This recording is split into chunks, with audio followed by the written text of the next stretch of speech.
12.19 में छायांकित भाग का क्षेत्रफल ज्ञात कीजिए यदि कि पी क्यू बराबर 24 सेंटीमीटर, पी आर बराबर 60 सेंटीमीटर तथा ओ वृत्त का केंद्र है। ये पी क्यू के बारे में बोल रहा है। पी क्यू के बारे में बोल रहा है। ये जो भुजा हो गया ये हो गया 24 सेंटीमीटर और ये जो पी आर जो है पी आर पी हो गया 7 सेंटीमीटर और ये जो केंद्र है वृत्त का जो केंद्र है वो ओ है। तो ये भाग का क्षेत्रफल निकालने के लिए हमको क्या करना पड़ेगा, इसको जरा सा हम बाहर निकाल के देखते हैं। तो ये हो गया वृत्त हो गया, ये और ये वाला भाग का क्षेत्रफल हमको चाहिए, ये वाला भाग का क्षेत्रफल हमको निकालना होगा। तो जरा सा हम इसको अगर मिटा दे, इसको अगर हम मिटा दे तो ये बन रहा है अर्धवृत्त, ये बन रहा है अर्धवृत्त। अर्धवृत्त में जो ये जो है से ये एक त्रिभुज बन रहा है। अर्धवृत्त में जो ये जो है से एक त्रिभुज बन रहा है। से अर्धवृत्त के क्षेत्रफल में से इस त्रिभुज का क्षेत्रफल अगर हम घटा दे, इस त्रिभुज का क्षेत्रफल अगर हम घटा दे तो ये मेरा बच जाएगा छायांकित भाग का क्षेत्रफल। ये त्रिभुज का क्षेत्रफल हम क्या कर रहे हैं, घटा रहे हैं, तो ये बच जाएगा छायांकित भाग का क्षेत्रफल। वृत्त का क्षेत्रफल होता है पाई आर स्क्वायर, तो अर्धवृत्त का क्षेत्रफल हो जाएगा पाई आर स्क्वायर बटा में 2। तो इस सबसे पहले हम आर का मान निकालेंगे। आर का मान मिल जाएगा त्रिज्या, तो त्रिज्या निकालेंगे तब सब तो हम निकालेंगे कैसे, तो ये हो गया हमको दे दिया, ये वाला भुजा दे दिया है 24 सेंटीमीटर और ये वाला भुजा जो है से 7 सेंटीमीटर दिया है। तो ये 24 और ये 7, तो ये हो गया समकोण त्रिभुज। हम जानते हैं कि जो अर्धवृत्त का जो कोण होता है वो समकोण होता है। तो समकोण है तो ये हो गया लंब और ये हो गया आधार। तो यहाँ से हम निकालेंगे कर्ण, कर्ण निकालने के बाद जो है से इसका आधा कर देंगे तो मिल जाएगा हमको त्रिज्या। चूंकि अर्धवृत्त का कोण 90 डिग्री होता है तो इसीलिए त्रिभुज पी क्यू आर समकोण त्रिभुज होगा, समकोण त्रिभुज होगा। समकोण त्रिभुज पी क्यू आर में जो हो जाएगा वो होगा पी क्यू बराबर 24 सेंटीमीटर, पी क्यू बराबर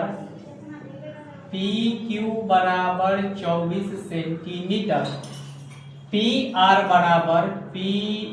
बराबर में हो जाएगा 7 सेंटीमीटर, पी आर बराबर में 7 सेंटीमीटर, ये 7 है, पी आर बराबर में 7 सेंटीमीटर।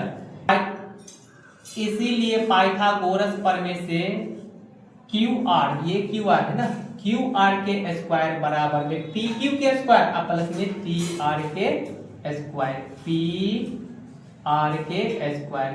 अब इधर से स्क्वायर हटाएंगे तो इधर चढ़ेगा रूट, इधर से स्क्वायर हटाएंगे तो इधर आ जाएगा रूट आ जाएगा, तो यहाँ हो जाएगा पी क्यू के स्क्वायर प्लस में पी आर के स्क्वायर। अब यहाँ से हम पी क्यू के मान दिया है हमको 24, पी क्यू के मान हो जाएगा तो 24 के स्क्वायर अब प्लस में पी आर के तो 7 के स्क्वायर। अब यहाँ हो जाएगा इसका 576 अब प्लस में ये हो जाएगा 49, ये दोनों के जोड़ेंगे तो हो जाएगा 625। अब 625 का वर्गमूल हो जाएगा 25 तो सेंटीमीटर। तो इसीलिए आर बराबर में क्या हो जाएगा, इसीलिए आर का कि ये पूरा जो है, ये जो पूरा है वो मिला, ये यहाँ से क्यू आर का मान मिला। हमको तो चाहिए यहाँ से यहाँ छोटा मान आना चाहिए, आर का मान आना चाहिए। तो आर बराबर में क्या हो जाएगा, आर बराबर में हो जाएगा क्या, क्यू आर, आर बराबर में हो जाएगा क्यू आर अब बट्टे में 2। तो क्यू आर का मान हो गया 25, क्यू आर का मान हो गया 25 अब बट्टे में 2 सेंटीमीटर, ये मिल गया त्रिज्या। तो अब निकालेंगे हम लोग छायांकित भाग का क्षेत्रफल। छायांकित भाग का क्षेत्रफल आप निकालें तो छायांकित भाग का क्षेत्रफल जो होगा अर्धवृत्त का क्षेत्रफल माइनस में त्रिभुज का क्षेत्रफल। तो अर्धवृत्त का क्षेत्रफल हो जाएगा पाई आर स्क्वायर बट्टे में 2 माइनस त्रिभुज का क्षेत्रफल हो जाएगा 1/2 आधार गुने ऊंचाई। तो आधार हो गया पी आर और ऊंचाई हो गया पी क्यू, तो पी आर गुने पी क्यू।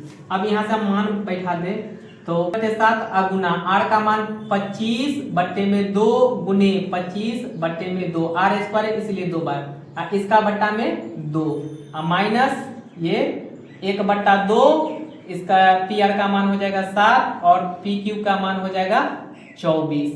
अब E2 से इस 24 को काट देते हैं 12 मरतबे में, E से काट देते हैं हम इसको 11 मरतबे में। तो यहाँ बच गया हमको, ऊपर में बच गया क्या, 11 गुने 25 गुने 25, अब बट्टे में हो जाएगा 7 गुना 2। इसका बट्टा में जो हो जाएगा इसका बट्टा में हो जाएगा ऑलरेडी 2, यहाँ से हो जाएगा, यहाँ बच गया 7 गुने 12।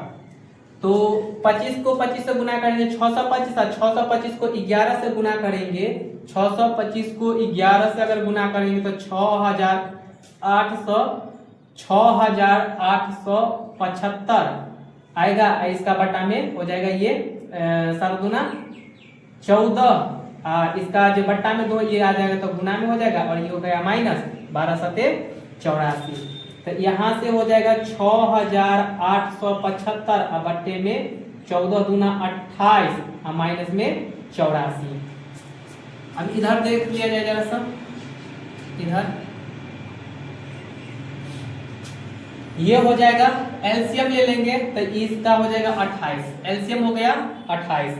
अब भाग देंगे तो एक मरतबे में 1 को गुना करेंगे, 28 से 28 में भाग देंगे, एक मरतबे में 1 को गुना करेंगे 6875 और माइनस में इसके बटा में नहीं कुछ तो 1 से भाग देंगे 28 में, तो 28 मरतबे में लगे, 28 को गुना करेंगे 84 से, तो 28 को 84 से गुना करेंगे तो हो जाएगा 2352। अब 6875 में से 2352 अगर घटा देते हैं तो मिलता है 4523, अब बट्टा में 28 सेंटीमीटर स्क्वायर, यही हो गया